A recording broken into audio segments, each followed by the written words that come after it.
किसी भी रूप में कहीं से भी ज्ञान मिले उसको हमें ग्रहण करना, कैसे भी प्राप्त। एक बार माता पार्वती जी भगवान शंकर को विनय करी कि मुझे मेरे पिता से मिलने के लिए मेरे मायके जाना।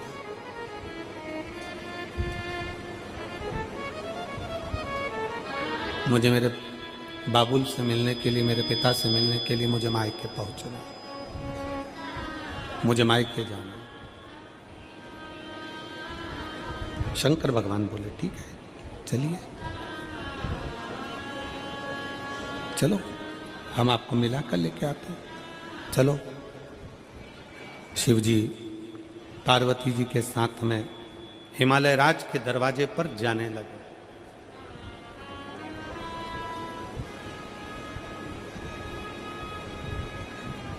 बीच रास्ते में बीच रास्ते में माता पार्वती जी ने भगवान शंकर को हाथ जोड़कर निवेदन कर कर रोक लिया।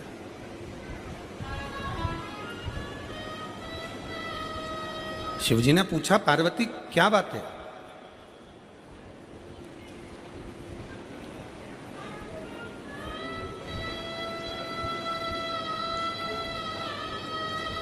भगवान शिव पूछ रहे हैं पार्वती हुआ क्या?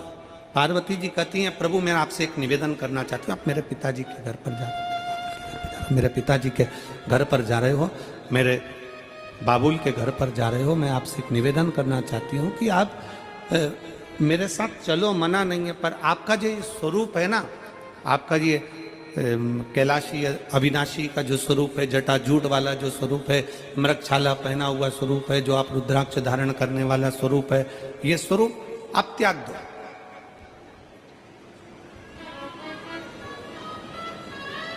इस स्वरूप का तुम त्याग कर दो। शंकर जी ने पूछा क्यों, हुआ क्या पार्वती, क्या बात है, किस लिए? पार्वती जी कहती हैं जब आप मुझसे विवाह करने के लिए आए थे, शादी करने के लिए आए थे, तब भी आप बड़ा सुंदर रूप रखकर आए थे और फिर बाद में अपना असली रूप दिखाया था। मैं चाहती हूं कि आज फिर आप अपना रूप बदल लीजिए, आज फिर अपना रूप चेंज कर लीजिए।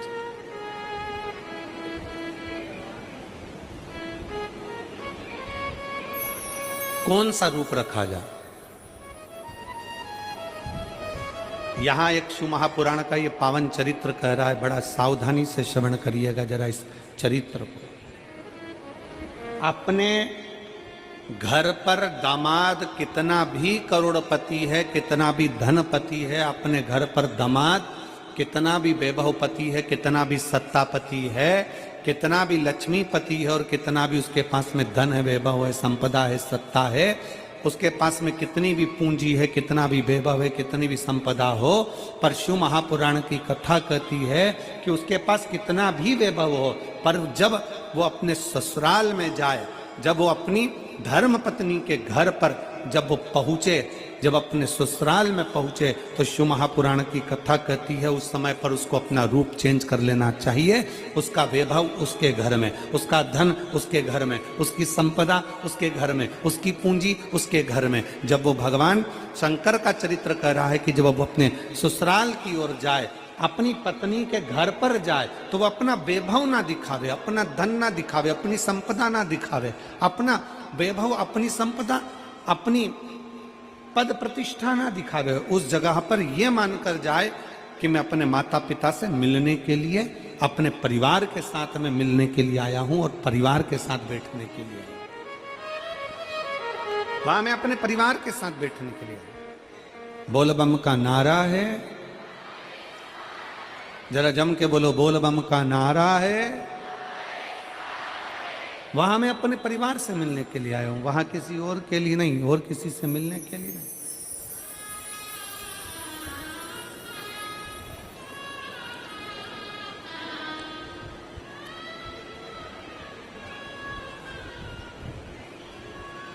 अपना वैभव छोड़ दो, परिवार। किसी ने कहा जिस घर में बड़े गरम होते हैं, छोटे नरम होते हैं, उसी घर में शर्म रहती है। जिस घर में बड़े गरम होते हैं, छोटे जम के बोलो जरा नरम होते हैं, उसके घर में शर्म होती है।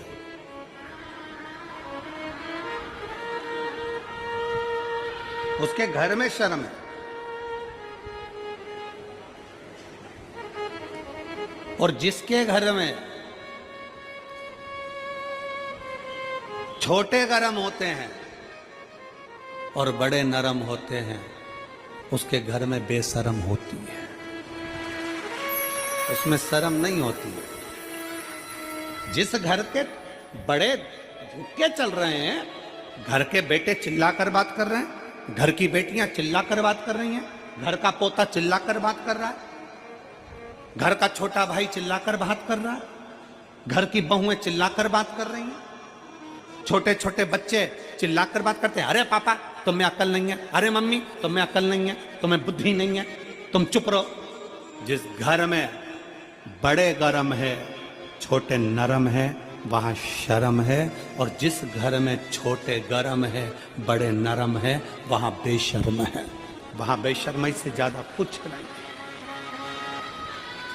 और जिस घर में बड़े भी गरम हैं और छोटे भी गरम हैं, उस घर के फूटे करम है।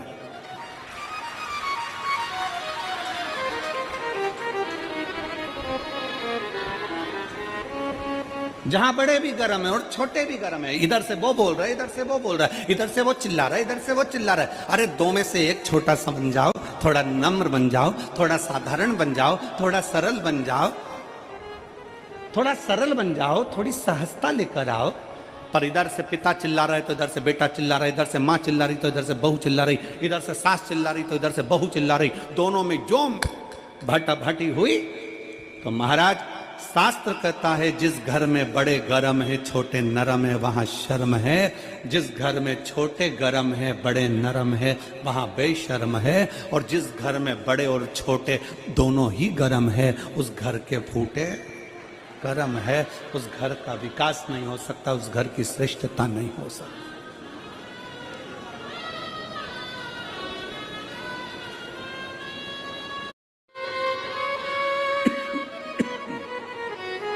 उस घर की श्रेष्ठता नहीं।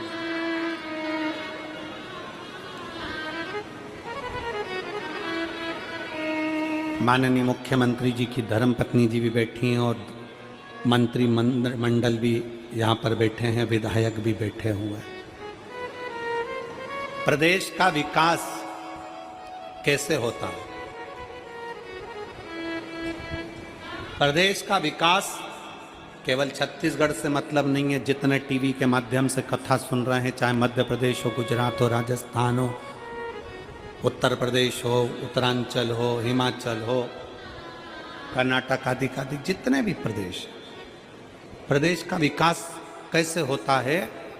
जहाँ पर बड़े और छोटे पूरे, चाहे मुख्यमंत्री हो, चाहे मंत्री हो, चाहे विधायक हो, जब ये एक साथ जुट होकर आगे बढ़ते हैं, तब प्रदेश का विकास ही विकास होता है। तब प्रदेश का विकास होता है।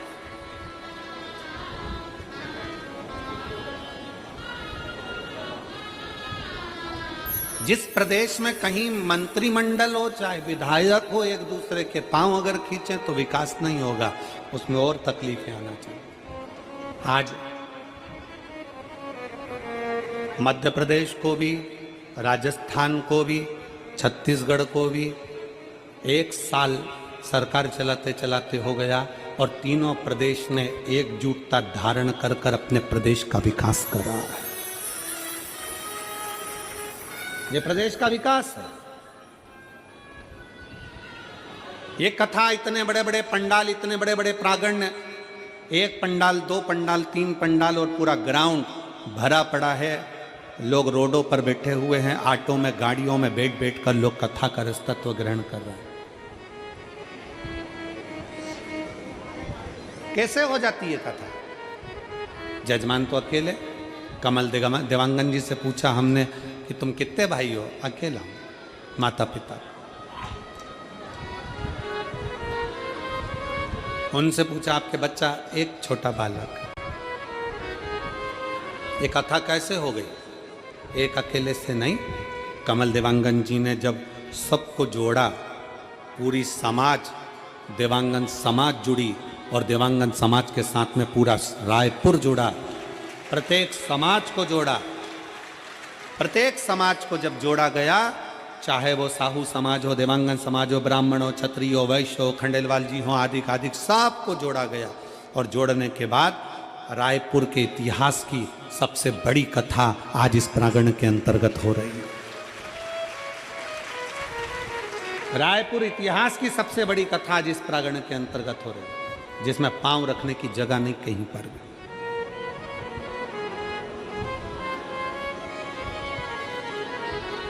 एकजुटता, हमारी एकजुटता हमको प्रबलता देती है। यहां पर कथा सुनने आई हुई मेरी जीजियां अपने सिर पर बैग ले लेकर, बच्चों का साथ पकड़कर, बुजुर्ग माताएं सब गाड़ियों से 2 किलोमीटर, 1.5 किलोमीटर, 1 किलोमीटर दूर उतर गई और वहां से पैदल पैदल चलती चलती आ रही। इनकी एकजुटता, भगवत भजन में लगी। बहुत ध्यान देने वाला विषय है। पार्वती जी भगवान शंकर जी से कह रही हैं कि आप अपने रूप का त्याग करो, मेरे पिता के घर चल रहे हैं। आप मेरे पिताजी के घर जा रहे हो, थोड़ा रूप का त्याग करो, थोड़ा बदल जाओ। बुजुर्ग से मिलने के लिए, घर के बड़ों से मिलने के लिए, घर के बड़ों के पास में जब जब बैठो ना, तब तब अपनी अभिमत्ता, अपना अहंकार, अपनी सत्ता, अपना वैभव, अपनी प्रतिष्ठा कोने में पटक दो। भगवान शंकर से मिलने के लिए जब भगवान विष्णु भी आते थे, अपना गरुण दूर छोड़ देते थे। लक्ष्मी जी भगवान शंकर जी से मिलने आती थी तो अपना गज दूर छोड़ देती थी, अपना हाथी दूर। इंद्र मिलने आते थे तो ऐरावत को दूर छोड़ देते थे। क्यों? किस लिए? एक बार लक्ष्मी जी ने भगवान नारायण से पूछा कि आप इंद्र के दरवाजे पर जाते हो या इंद्र आपके दरवाजे पर आते हैं, या ब्रह्मा जी से मिलने के लिए जाते हो या ब्रह्मा जी आपसे मिलने के लिए आते हैं? तब आप अपना गरुण नहीं छोड़ते, गरुण पर बैठे दर्शन देते हो, गरुण तक, गरुण के साथ जाते हो, पर शंकर भगवान के कैलाश पर जाते हो, शंकर भगवान से मिलने के लिए जाते हो, शिव जी से मिलने के लिए जाते हो, तो अपना गरुण दूर छोड़ देते हो, अपना रथ दूर छोड़ देते हो, अपना ऐरावत दूर छोड़ देते हो, अपना सिंहासन दूर छोड़ देते हो। ऐसा क्यों? भगवान नारायण ने कहा, लक्ष्मी, शंकर भगवान से मिलने के लिए जाता हूं तो गरुण को दूर इसलिए छोड़ता हूं, अपने सिंहासन को दूर इसलिए छोड़ता हूं, अपने रथ को इसलिए दूर छोड़ता हूं, क्योंकि मैं पृथ्वी पर जाकर बार बार अश्वमेध यज्ञ नहीं कर सकता। मैं पृथ्वी पर जाकर बार बार सोम यज्ञ नहीं कर सकता। मैं पृथ्वी पर जाकर बार बार सर्वोत्तम यज्ञ नहीं कर सकता। मैं पृथ्वी पर जाकर बड़े बड़े यज्ञ नहीं कर सकता। इसलिए लक्ष्मी, मैं तुझे कहता हूं कि शंकर के मंदिर, शंकर से मिलने के लिए, शिव महापुराण की कथा सुनने के लिए जो भक्त जितने कदम चलकर जाता है, घड़दानी से मिलने के लिए जाता हूं, भगवान शिव से मिलने के लिए जाता हूं, जब मैं शंकर भगवान से मिलने के लिए जाता हूं, तब अपने रथ को दूर छोड़कर पैदल पैदल पैदल पैदल शंकर से मिलने के लिए जाता हूं, अश्वमेध यज्ञ का फल प्राप्त करने के लिए, अश्वमेध यज्ञ के फल को प्राप्त करने के लिए जाता हूं।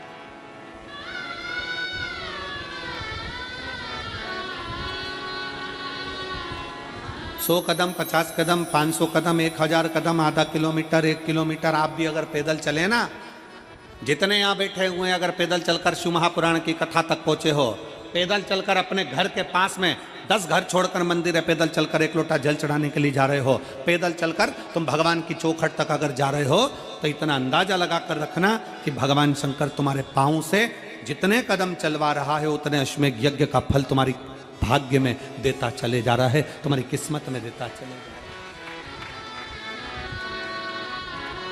चलिए,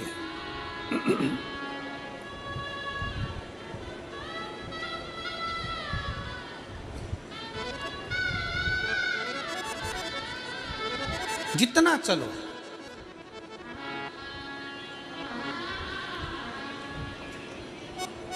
और देख लिया संसार हमने, देख लिया सब मतलब के यार।